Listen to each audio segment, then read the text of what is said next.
Hello, everybody, and welcome to another great episode of the Gridiron Glory with Will and Tad here on YouTube. Be sure to like, subscribe, and follow our channel all season long for exclusive great takes.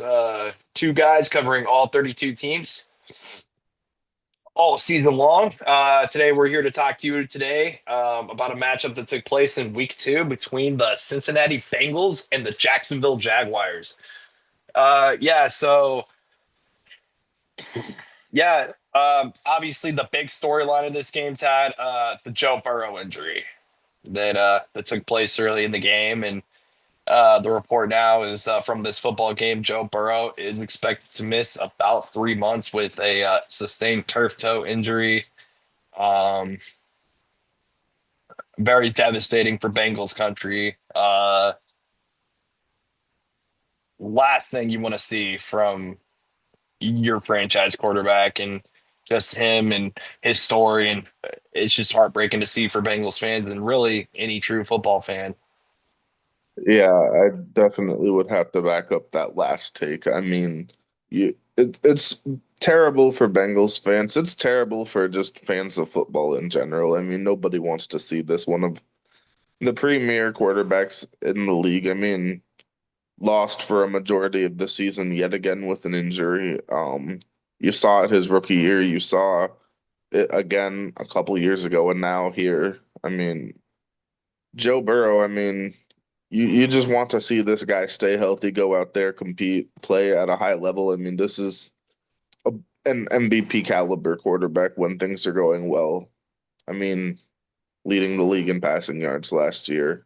Do you just a very sad day for the NFL and the fans of football. So, I mean, what do? You go forward. All you can do is go forward, and that's what the Bengals did in this game, and they have to do throughout the season. Yeah, absolutely. It's very devastating for Joe Burrow. While he was in the game, Tad, he did go 7 of 13, 76 yards, did throw a touchdown, and he did have a final grade of 75.3 on PFF. So you love to see that for his last performance for a while, sadly, before the injury. Also worth noting that he did get sacked 2 times in 8 rushing attempts. So a lot of question marks on that as well. The 2 sacks that were allowed by the offensive line. Um, but yeah, Jake Browning's had 21 of 32, 241 yards, 2 touchdowns, and obviously the 3 interceptions in that, which was a crazily, like, there was a lot of big defensive plays by the Jaguars to the Jaguars' credit in this game. Including a big time interception at the 512 mark that um, the Jaguars really needed at that time when they did. But yeah, ultimately in the end, Jake Browning, he has to go the length of the field to get the legacy drive. And what was your take? What was your going through your head on Jake Browning's performance for the rest of the game? Yeah, I mean, just an incredible show of next man up mentality. I mean, you're gonna have adversity in the NFL. That's how the NFL works. And I mean, I'll admit after Jacksonville, they turned it over on downs with 3:47 to go at their own I'm sorry, at the Cincinnati 7-yard line. And at that point, I mean, there's 3:47 left in the game. And I mean, even still after getting stopped, you'd have to feel pretty good if you're the Jaguars with the backup quarterback, 98, 92 yards, I should say, away from the end zone. I mean, you'd have to think your defense can step up and make some plays there. But lo and behold, I mean, just an incredible legacy drive by Jake Browning there. I mean, you go all the way down the field, you get some big plays, you convert a fourth down to Chase Brown, you get a big pass interference targeting making a big target there downfield. You get the pass interference on star two-way player Travis Hunter. And then, of course, at the end there, you get that touchdown. You do the quarterback sneak. You dive into the end zone. You leap into the end zone. Just incredible effort there by Jake Browning. And I mean, this is the type of performance that makes your team try to believe in you. I mean, obviously, Joe Burrow's their guy. He's their number one quarterback, but this is Jake Browning saying, "All right, guys, we can make this work here as well. We can do what we can to scrap and fight and try to make a season out of this, even though you're not going to have Burrow for the majority of the season. What can we do to build our own legacy?" And I mean, I think that's beautiful to see. And I mean, we'll see how it goes moving forward in the season, but that was a very strong moment of team there.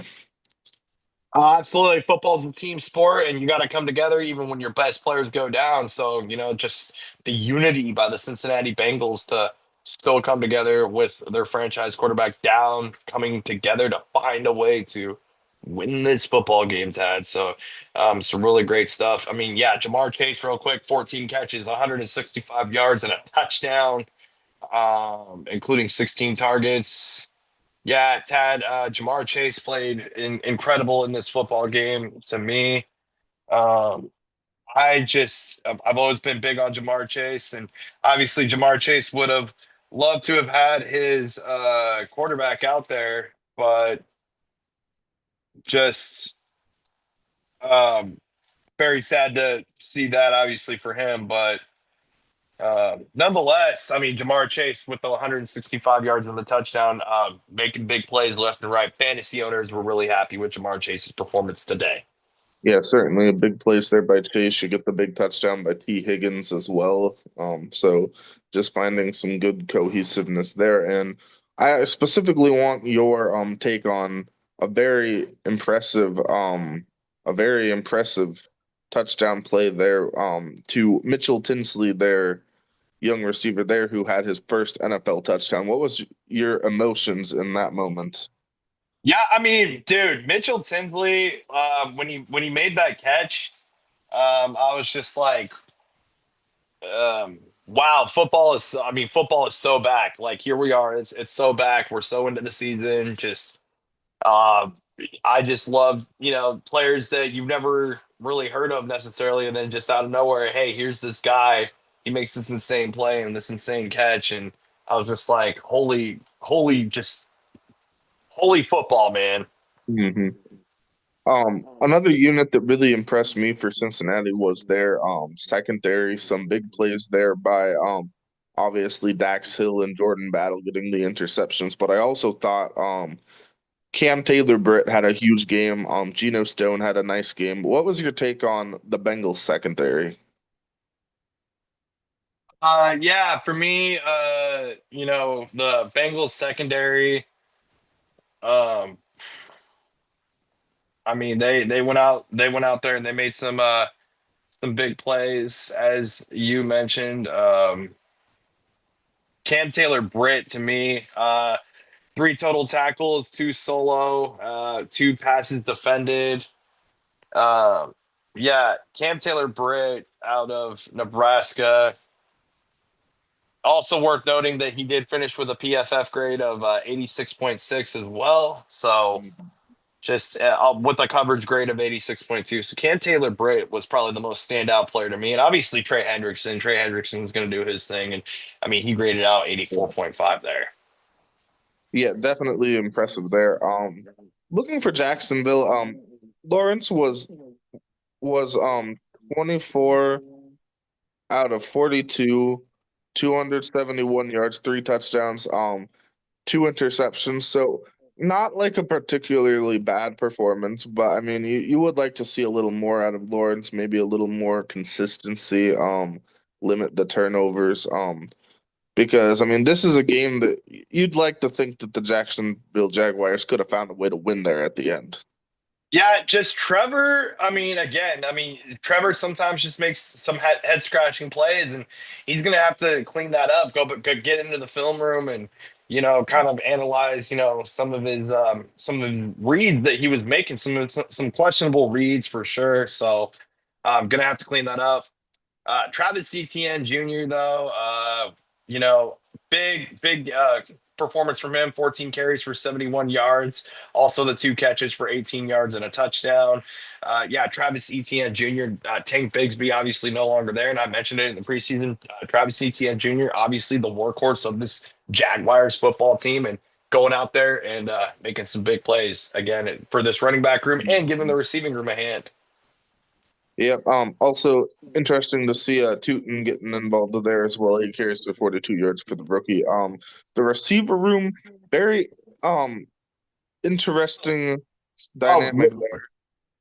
real quick, I also want to mention Deami Brown, from a former Washington Commander, Deami Brown.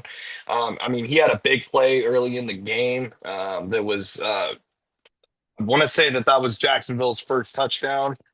So yeah, Deami Brown, obviously, the five catches for 75 yards or for 57 yards in the touchdown, and then one carry for 9 yards as well. Yeah, so kind of as I was getting at with the dynamic in the receiver room, are are you at all surprised to see like guys like Brian Thomas Jr. and guys like Travis Hunter not having as big of an impact as perhaps we would have expected with guys like Brown and Washington having more of an impact? Does that surprise you at all? It kind of surprises me. It kind of does surprise me. I mean, it's just kind of interesting to see what is going on in the receiver room. I mean, there's some experimentations for sure that you can definitely notice kind of going on. I mean, um, so to me, it's just like the Jaguars just they're just a weird football team these days, and I mean, they're a 1-1 team, so we'll see how this goes throughout the rest of the season. Yeah, we will certainly see. Did anybody on the defense stand out for you for Jacksonville? I Very mean, yeah, briefly. of course, Tad. I mean, you mentioned your guy in the preseason. Foyes De Aluacon doing his thing. 7 total tackles, 3 solo. Yeah, I mean, he even got a sack, 2 tackles for loss, and a hit on the quarterback. I mean, Foyes De Mm, Aluacon always doing his thing. Incredible talent, incredible. I mean, a top tier, upper echelon defensive player in the National Football League. Foyes De Aluacon going out there definitely. wrecking a havoc on this freaking defense. Also, though, I mean, his PFF grade, he only graded his overall defensive grade. He graded out on only a 66.3. I was a lot bigger on Foyes de Alucon in this game. Mhm. Their highest graded out player was Devin Lloyd, the middle linebacker. Also, Trayvon Walker with an 87.7 there. So, Yeah, I thought Trayvon Walker, I thought he flashed a bit. Five uh, tackles, it, a with sack, an a tackle for loss. Yes. Yes. Trayvon Walker, incredible performance, an 87.7 defensive grade with a 87, 86 pass rush grade as well. And then, I mean, you mentioned the sacks. So Trayvon Walker was, I mean, we mentioned the Cincinnati offensive line, but these guys were not making that at all easy on the Cincinnati offensive line. So, I mean, shout out to Yeah, Jacksonville defense for playing strong and definitely. They had a competing. good game. I mean, they had a good game up until that last drive. I mean, they played fairly strong. So next week, the Jacksonville Jaguars will host the Houston Texans. The Texans looking to bounce back after some tough losses, and the Jaguars, I'm sorry, the Bengals will be in Minnesota against the Vikings in the Carson Wentz versus Jake Browning matchup. Two exciting matchups should be fun to see. So Bengals are 2-0, Jaguars 1-1. Bengals win 31-27. Be sure to like, subscribe, and follow all season long for exclusive team by team takes. And yeah, thanks for watching.